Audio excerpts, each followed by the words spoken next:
বর্তমানে খুব একটা ইম্পর্টেন্ট যে বাংলাদেশি স্টুডেন্টের ক্ষেত্রে স্টুডেন্ট ভিসার ক্ষেত্রে বিশাল একটা পরিবর্তন আসছে বর্তমানে।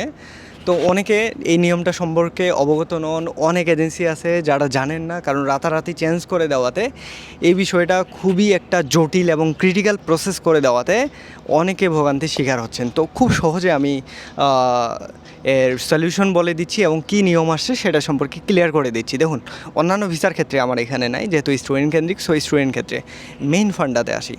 বর্তমানে আবেদনের ক্ষেত্রে আগে যেভাবে আমরা সরাসরি স্লট নিয়ে হাই কমিশনের কাছ থেকে স্লট নিয়ে ডাইরেক্টলি জমা দিচ্ছিলাম, আমি এ টু জেড একদম গোড়া থেকে বলি, তাহলে ক্লিয়ারলি বুঝতে পারবেন যদি একটু আপনার কাছে সময় থাকে এবং মনোযোগ যদি থাকে। তাহলে আগে আপনারা যেভাবে মনে করুন যে ফাইল নিয়ে সরাসরি হাই কমিশনের কাছে যাচ্ছিলেন, ফাইল জমা করতেছিলেন, স্লটের জন্য ডাকতেছিল, দেন হচ্ছে ফাইল অ্যাপ্লিকেশন করে জমা দিচ্ছিলেন, কয়েকটা বেসিক ডকুমেন্টস দিয়ে জমা করলেই দেন হচ্ছে অ্যাপ্রুভ করতেছিল, বাট মাঝখান থেকে রিজেক্ট করা শুরু করতেছিল যে ফাইল ইনকমপ্লিট। তো ইনকমপ্লিটটা আবার কোথা থেকে আসতেছে সেটা যদি খুঁজতে যাই, স্টাডি ইন ইন্ডিয়ার আন্ডারে পুরো ভিসার প্রসেসিংটা করে দিছে স্টুডেন্টের। মানে হচ্ছে মেইন গড়ার সমস্যাটা এখান থেকে। স্টাডি ইন ইন্ডিয়া বলতে এসআইআই পোর্টাল থেকে আপনাদের স্টুডেন্ট ভিসার জন্য আইডি অ্যাক্টিভ করার জন্য আবেদন করতে হচ্ছে, সেটা ইউনিভার্সিটিতে অ্যাকসেপ্ট করে, আবার স্টুডেন্টের কাছে রিকোয়েস্ট যায়, পেমেন্ট রিসিভ আপডেট করতে হয়, পেমেন্ট রিসিভ আপডেট করার পর ইউনিভার্সিটি ফাইনাল অ্যাপ্রুভ করে, অ্যাপ্রুভ করার পর 4-5 দিন সময় লাগে, 4 দিন 72 ঘন্টার উপর সময় লাগে, দেন হচ্ছে আইডি অ্যাক্টিভ হয়ে যায়। অ্যাক্টিভ হওয়ার পর তারপরে কী কাজ, তারপর স্টুডেন্ট আবেদন করতে পারে। যখনইও এই আইডি নাম্বারটা যে এসআই আইডিটা আসলো, এই এসআই আইডিটা অ্যাপ্লিকেশন ফর্মে দিবে, অটোমেটিকলি ফিল আপ হয়ে যায়। অনেকে কি করে, অনভিজ্ঞ এজেন্সি বা অনভিজ্ঞ স্টুডেন্টগুলো, কারণ ফার্স্ট টাইম করতেছে, ওরা তো জানে না বিষয়গুলো আসলে কি হচ্ছে, ঠিক আছে? এটা তো বলতে হবে, বোঝাতে হবে স্টুডেন্টদের। তার জন্য আমি তো আছি ভাই ব্রাদার, চ্যানেলটা সাবস্ক্রাইব করুন আর ফেসবুক থেকে ফলো করে দিন এরকম ইনফরমেশন পেতে, আপডেট পেতে। দেখুন, তো স্টুডেন্টগুলো ডাইরেক্টলি প্রিন্ট করতেছে এবং বেসিক কয়েকটা ডকুমেন্টস দিয়ে হাই কমিশনে ফাইল জমা করে বা স্লট কিনে বা বিভিন্ন জনের কাছ থেকে নিয়ে, যারা কাজ করে স্লটে তাদের কাছ থেকে নিয়ে দেন হচ্ছে জমা করতেছিল। আর কি করতেছিল, কয়েকদিন পর যাওয়ার পর ডাইরেক্টলি রিজেক্ট খাইতেছিল, মানে বুঝতে পারতেছে না যে কী জন্য রিজেক্ট খাইলো। সেকেন্ড টাইম আবার ট্রাই করতেছে, হয়তো ভুল হতে পারে, দেন সেকেন্ড টাইম আবার জমা করতেছে, ডাইরেক্ট রিজেক্ট করতেছে কয়েকদিনের মধ্যেই। আসলে কারণটা কি? কারণটা হচ্ছে, যখন আপনি অ্যাপ্লিকেশন ফর্মটা ফিল আপ করতেছেন, বিজিটি ক্রিয়েট হয়ে যাচ্ছে, তখন অটোমেটিকলি ফিল হচ্ছে না। অটোমেটিক ফিলের সময় আপনার মেনশন থাকতেছে না যে আপনি কোন মিশনের জন্য অ্যাপ্লাই করতেছেন, সেটাই আসতেছে না। তারপর কোন সাবজেক্টে আবেদন করছেন প্রপার আসতেছে না, আপনার অ্যাড্রেস আসতেছে না, আপনার বাবার পেশাগত আসতেছে না। দেখুন, সাধারণত পেশা যদি না দেন সেটার কারণেও রিজেক্ট করে, সেখানে তো আপনার পুরো কোন সাবজেক্টে আবেদন করছেন সেটার কোনো ইনফরমেশনই আসতেছে না। আবার যেমন হচ্ছে ইঞ্জিনিয়ারিং আবেদন করছেন, হ্যাঁ, কোন ইউনিভার্সিটিতে কোন সাবজেক্টটাতে, মানে ব্যাচেলারের জন্য, মাস্টার্সের জন্য, না কোন সাবজেক্ট আছে, সিএসসির কোনটা চাচ্ছেন, কোনটাতে নিছেন, জেনারেল সিএসসি ভাই নাকি হচ্ছে স্পেশালাইজেশন ভাই, জানাতে তো হবে, লিখে তো হবে। এই জন্য কী করতে হয় যে রিঅ্যাপ্লাই করতে হয় বিজিটি নাম্বারটা দিয়ে, অফলাইনে তো না, অনলাইন থেকে আবার হচ্ছে রিঅ্যাপ্লিকেশন করতে হয়। এই যে রিঅ্যাপ্লিকেশন প্রসেসটা, এটা অনেকটাই জানে না অনভিজ্ঞ কনসালটেন্ট বা হচ্ছে স্টুডেন্টরা, ঠিক আছে? অনভিজ্ঞ কেন বলতেছি, কারণ যদি জানতো তাহলে তো ভুলটা হতো না, ভুলটা করতো না, ঠিক আছে? সো এই জন্য ক্লিয়ার করার জন্যই বলতেছি। তারপর কি হয় যে ক্লিয়ার করতে হয়, এই বিষয়টা গেল। এই বিষয়টার পরে প্রথমে ছিল যে কয়েকটা ডকুমেন্টস দিয়ে, basic admission letter, visa letter দিয়ে, পেমেন্ট রিসিভ দিয়ে জমা দিলে ভিসা দিচ্ছিল।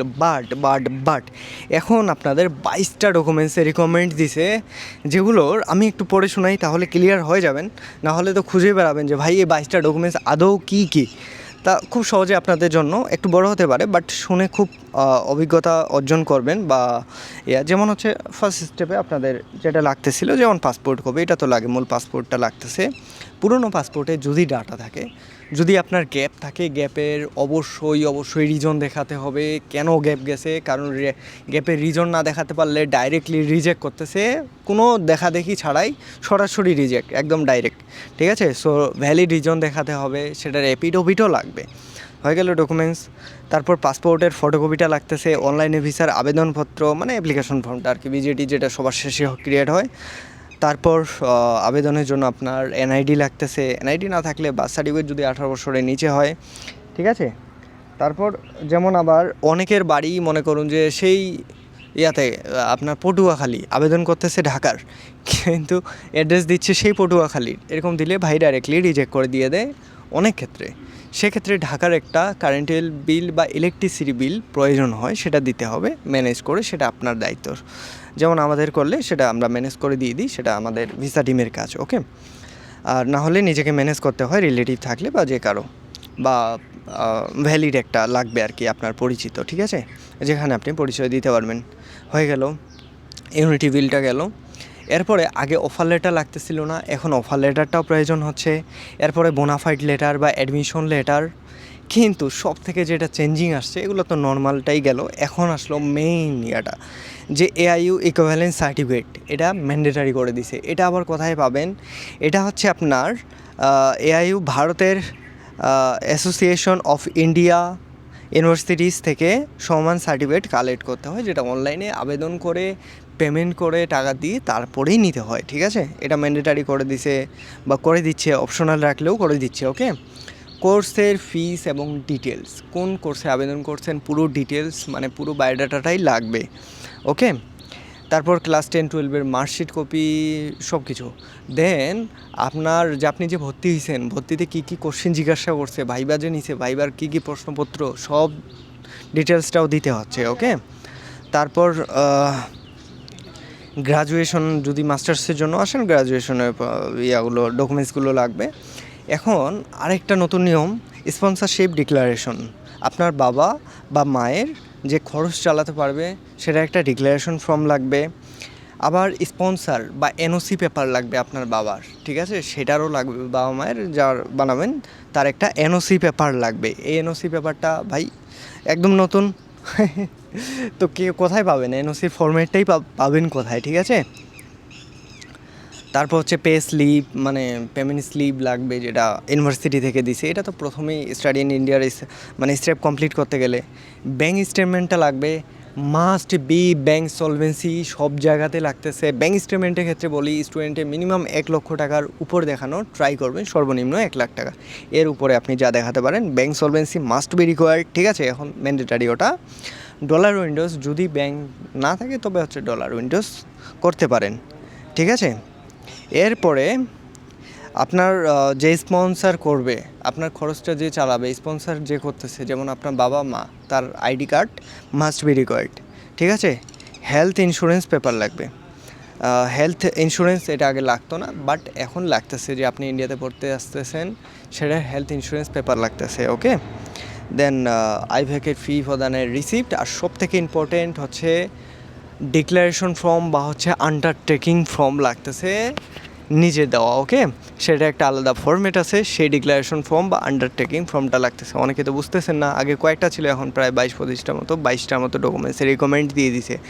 তো এগুলো হচ্ছে এদের ডকুমেন্টসের বেসিক রিকমেন্ড। যখন আপনি আবেদন করতে যাবেন, এখন আবেদনপত্রের সাথে সাথে অ্যাপ্লিকেশনের সাথে ডকুমেন্টসগুলো দিয়ে দিছে, মানে ডকুমেন্টস রেডি থাকলে তবেই আপনি আবেদন করতে পারবেন, না হলে পারবেন না। তো এই জায়গায় সব থেকে বড় ঘাটতিটা আসে। অনেক অনেক এজেন্সি আছে বাংলাদেশের, যারা স্টুডেন্ট ভিসা সম্পর্কে প্রায় ধারণা নাই বললে চড়ায়, অনেক নিজেদের অনেক বড় মনে করে, অনেক অনেক বড় মনে করে। শেষে আমি 2-1টা নাম বলবো অবশ্যই, ঠিক আছে, আমি অবশ্যই বলবো, তাহলে বুঝতে পারবেন ক্লিয়ারলি। ক্লিয়ার করাটাই ভালো, না হলে বারবার ঠকবেন আপনারাই, আপনাদেরই ক্ষতি হবে। ভাই দেখুন, আপনাদের ক্ষতি করে লাভ নেই। আমি ভাই ব্রাদার আছি সঠিক পরামর্শ এবং ডাটা দেওয়ার জন্য। এই যে আমার সাবস্ক্রাইব করে দিন, কিন্তু ফেসবুকটা ফলো করে দিন, আর ইউটিউব থেকে দেখলে একটু সাবস্ক্রাইবটা করে দিন। এটা আপনার কাছে রিকোয়েস্ট থাকলেও একদম খুব রিকোয়েস্ট থাকতেছে আপনার কাছে, ওকে। আচ্ছা, এগুলো হইলো, ঠিক আছে। এখন মেইন ফান্ডাটা বুঝাই, যে আসলে কি সমস্যা হচ্ছে, যে কেন রিজেক্ট হচ্ছে। বর্তমানে হাহাকার পড়ে গেছে ভাই, ভিসা রিজেক্ট, ভিসার আবেদন করতে পারতেছে না, কোথাও করতে পারতেছে না, অথচ অ্যাডমিশন ইন্ডিয়াতে ঠিকই হচ্ছে। কী হচ্ছে, মাঝখানে অনেক অনভিজ্ঞ এজেন্সি আছে, অনেকে আবার অনেক পাকনামও আছে, যে ডাইরেক্ট কন্ট্যাক্ট করে অ্যাডমিশন নিচ্ছে, হাই কমিশনে মেইল দিয়ে স্লোর নিচ্ছে, লেও ভাই এখন সব করো ম্যানেজ, ঠিক আছে। তো এই জায়গায় আমার টিম আছে ভিসার, আমার ব্যাকএন্ডে আমি কোনো রকম সার্ভিস চার্জ নেই না। যা ফিস, অ্যাডমিশন ফিসটি যা লাগে, মানে ইউনিভার্সিটি যা খরচ, ওই খরচ দিয়ে আমি করাই দিই। এবং যেটা স্লটের জন্য যেটা খরচা পানি লাগে অ্যাপ্লিকেশন, মাত্র 500 টাকার মতো আমার মনে করুন যে পুরো একটা ফাইল প্রসেস করলে থাকে। কিন্তু কিছু স্টুডেন্টদের সেটাও আমি ছাড় দিয়ে দিই, থাকে না। ব্যাকএন্ডে প্রায় 7 থেকে 8 জন টিম শুধু ভিসার জন্য, আমার অ্যাডমিশনের জন্য। এসআইসি কনসালটেন্সি প্রায় 5-6 জনের মতো টিম আছে, বাট শুধু ভিসা একটা ফাইল অ্যাপ্লিকেশন করার জন্য ব্যাক এন্ডে 7 থেকে 8 জন ছেলে কাজ করে, জাস্ট ব্যাক এন্ডে একটা ফাইল সামলানোর জন্য, খালি মানে ফাইলগুলো প্রসেস করার জন্য। তাহলে ভাবে দেখেন তাদের প্রতিজনের স্যালারি দিয়ে রাখছি ভাই আমার নিজের টাকাতে, ঠিক আছে? কারণ ইন্ডিয়াতে অফিসিয়াল পার্টনারশিপ আছে, আমার অ্যাডমিশন পার্টনারশিপ অ্যাসোসিয়েট ডাইরেক্ট একদম ইউনিভার্সিটির অফিসিয়াল পার্টনার, ওকে, একদম ভেরিফাইড। অনেক ইউনিভার্সিটি নিয়ে কাজ করি এখন, তো যেমন সারদা আছে, এনআইইউ আছে, ক্যালকুটিয়া, চণ্ডীগড়, পারুল, ভ্যানিটি ইউনিভার্সিটি, তারপর হচ্ছে কেআর মঙ্গলাম দিয়ে অনেক ইউনিভার্সিটি আছে, কলকাতায় করি, ঠিক আছে? মেন বিষয়গুলো আর একটু ফিরে আসি মেন কথাতে। তো অনেকে যখন ডাইরেক্টলি করতেছেন তখন ভিসাতে আটকে যাচ্ছেন, আসলে করতে পারতেছে না। তো অনেক এজেন্সি আছে যারা ভর্তি করাচ্ছে কিন্তু ভিসার প্রসেস করে দিতে পারতেছে না, তখন স্টুডেন্ট গ্রুপগুলোতে ঘাটলে একটু দেখতে পারবেন। আর অনেকে তো আমার নামেই উল্টা দুর্নাম করে দিয়ে দেয় আমার স্টুডেন্ট টানার জন্য, ঠিক আছে? কিন্তু আপাতত কয়েকটা একটা কনসালটেন্ট আছে, মানে এরুকার ভিডি নামে, জানি না বলতে পারতেছি না, ওই নামে একটা কনসালটেন্ট আছে বাংলাদেশে অ্যাডমিশনের, ওকে, ওরা করে। বাট আমার নাম ভাঙায় ট্রাই করে, অনেক টাইম আমাকে নেগেটিভ করার ট্রাই করে, আবার মাঝে মধ্যে ওরা বলে যে নাকি আমি ওদের সাথে কাজ করি। ভাই আমার কোন লেভেলের খালু লাগে যে ওদের সাথে আমি কাজ করব? আমার নিজস্ব একদম স্বাধীন এসআইসি কনসালটেন্সি, যেটা আমি ফাউন্ডার, ওকে, এবং আমি নিজে কাজ করি, পুরো ফন্ডে আমিই আছি, আমার টিম ইন্ডিভিজুয়াল কাজ করে, ওকে। দেখুন, কোনো এই বাইরে যত নাম ভাঙার ট্রাই করুক কাজ হবে না। এগুলোর ফাঁদ থেকে একটু ভাই বাঁচার ট্রাই করুন, হ্যাঁ। এগুলো ফাঁদে পড়লে আপনারই বিপদ আসবে সামনে। অ্যাডমিশন করায় ছাড়ে দিলে যদি ভিসা না করে দেয়, ভাই আপনি তো ঘুরে বেড়াবেন পুরো বাংলাদেশে। আর দিন দিন যত কঠিন করে দিচ্ছে, সময়ের সাথে নিজেদের আপগ্রেড না করলে তো ভাই দিন শেষে কপাল আপনারই পড়বে, এতে আমার কোনো কিছু করার নেই, ঠিক আছে? আমি তো আপনাদের গাইড করতেছি, ডাইরেক্ট লাইভ ইউনিভার্সিটিতে দেখাচ্ছি, স্টুডেন্ট আসতেছে, পরিবার আসতেছে, দেখা সাক্ষাৎ করায় লাইভ দেখাচ্ছি। আমার ইউটিউব আছে, দেখুন 1000-1200-র উপর ভিডিও আছে সব প্রপার ইউনিভার্সিটিগুলোতে, আমি দাঁড়ায় বলতেছি ভিডিওগুলো। এর থেকে বড় প্রমাণ কি হতে পারে? বাংলাদেশে অনেকে আছে, হ্যাঁ থাকতে পারে, অনেক এজেন্সি আছে যারা জাস্ট ওই পর্যন্ত, ইন্ডিয়াতে আসতে পারতেছে না, আসবে কী করে? ভিসাই তো নেই, ঠিকমতো পাচ্ছে না, কমার্শিয়াল ভিসাই তো পাচ্ছে না যাতায়াতের, ওকে। তো দেখুন, এগুলো থেকে একটু যাচাই বাছাই করে নেবেন। পণ্যের ক্ষেত্রে তো মানুষ দেখে যে নকল হতে সাবধান, সো এক্ষেত্রে কেন আপনি যাচাই বাছাই করে দেখবেন না? ঠিক আছে, যাচাই বাছাই করে দেখুন। যখন আপনার ভরসা সবার কাছ থেকে উঠে যাবে তখন আমার প্রতি ভরসা রাখতে পারেন। 7 থেকে 8 বছর এই মার্কেটে আছি এবং আমি বিশ্বাসের সহিত সবার ফাইল প্রসেস করে দিচ্ছি। কই আমার ফাইলের তো রিজেকশন নাই, ঠিক আছে? এবং ধারাদার হচ্ছে, আমার তো পুরো ফ্যামিলির আমি ভিসা করে দিই। ইভেন ভাই বোনের থাকলে ভাই বোনের পর্যন্ত হচ্ছে, বাবা মা তো পাচ্ছে ভাই বোনের সহ করে দিচ্ছি, ছোটো বাচ্চা থাকলে সে তারও করে দিচ্ছি, হাজব্যান্ডেরও হয়ে যাচ্ছে।